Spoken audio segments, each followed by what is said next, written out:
I'd like to welcome to Art in the Air Spotlight, back again from the Miller Arts and Creative District. Julia Gibbs is the executive director, and she's going to tell us a little bit about what's going on there coming up this fall, starting in October. We just talked about Dance Off, which was the previous thing, and some of the other events on. Julia, welcome back to Art in the Air Spotlight. Thank you so much for having me. Hi, Julia. Hi, how are you?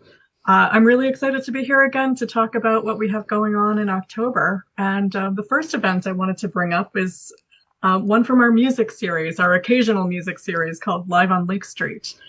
We are welcoming the Surge Quartet to our stage on October 23rd. Now, they're a new improvisational group of internationally known musicians led by Fred Lundberg-Holm. And they'll be performing here, I think, for the first time as they travel across the United States. They're four really extraordinary musicians from the international improvisational scene. And they will be bringing their work to our stage. And I think it's a really exciting opportunity for people to come out and listen.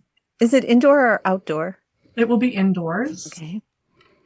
And again, for people who aren't quite familiar with this kind of music, this is an improvisational group. So when people come in to see the show, they're not necessarily coming in to listen to tunes or compositions per se, but to listen to the sort of sonic landscape that the musicians are creating on the spot. So each of them has a really distinctive voice. There's cello and violin and clarinet and saxophones, but each of the musicians is playing their music in a very untraditional way. So you really get these very beautiful expressive textures and sonic landscape happening through the performances. So I really encourage people to come out and try that out.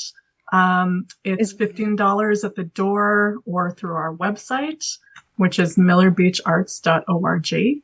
And again, that's October 23rd at 7:30 p.m. Okay. Now, you have something for Halloween coming up, too. Something that is an event that you have. Is that an annual event, or is this the first time you're doing it?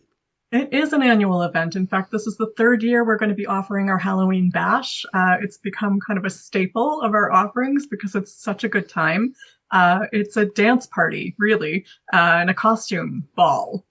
People put a lot of creativity and effort into their costumes and come out for a great night of dancing. We have drinks and food from local restaurants and caterers. We have a costume contest, and it's really a good time. It helps us raise funds for our arts and wellness program, which includes our art workshops and our free community yoga program. So we really encourage people to come out for that as well. That one, again, it's $20 at the door or through our website, and it's on October 31st, Halloween night at 7 p.m. And you have music for that event. Who supplies that? We usually have a DJ. A DJ? And I think we'll probably do the same this year. Yeah, as well. And it really is fun. People put a lot of effort into their costumes, and it's amazing to see the range of really inventive things that people come up with to dress up with on that night. Is there a contest, a costume contest? Yeah, we have small prizes from around the neighborhood, gift certificates and things like that. It's more of a fun evening than really anything grand. But yeah, I think people have a great time when they come out for it. So going into November and December, what else do you have going on in the Miller Beach?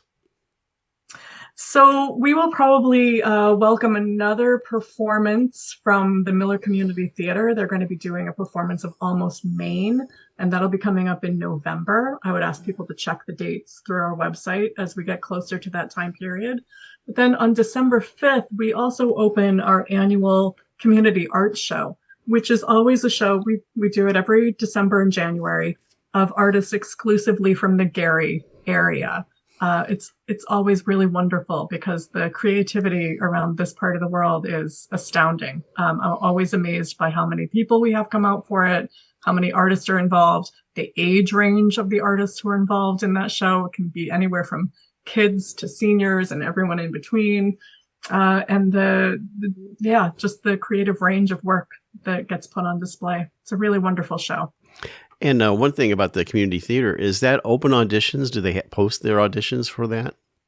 They do. Those will have happened at the very beginning of October. So by the time we're on air, they're going to be deep into into rehearsals. So I would invite people to come out, and if they're interested in learning more about the theater, they can certainly come to a performance, meet the director and the executive director, and find out more about how to audition for the next show in the winter. Just crossing the line into 2026, anything happening just as a heads up there? Wow. I'm sure we're going to have a lot going on. I don't think my brain can stretch that far at the moment. We always have an exhibit on display in the gallery. So we'll have more work coming up throughout the year, and always more plays, more music, a lot more people coming through the space. Could you share the address? We are at 540 South Lake Street in Miller Beach, Gary, Indiana. Right. And there's a whole bunch of things happening in Miller Beach. It's really revitalized, lots of restaurants and things going on there. So it's a whole different experience coming there and doing stuff. So why don't you quickly recap what you got coming up in October, November? Again, in October on the 23rd, we've got Surge Quartets coming through with improvisational jazz. October 31st, the Halloween Bash. And then in December, the community show opens on December 5th. That's fantastic. A lot of things happening. That's a Miller Beach Arts and Creative District. Julia Gibbs is the executive director, and you can reach out there on their website and or Facebook page. Hey, thank you so much for coming back on Art in the Air Spotlight and sharing everything that's going on there. Thank you very much for having me. Yeah, thank you. Art on the Air Spotlight and the complete 1-hour program on Sunday is brought to you by Ember Forge Consulting, thoughtful marketing and digital learning built to express your purpose and grow your reach. Learn more at emberforgeconsulting.com/grow.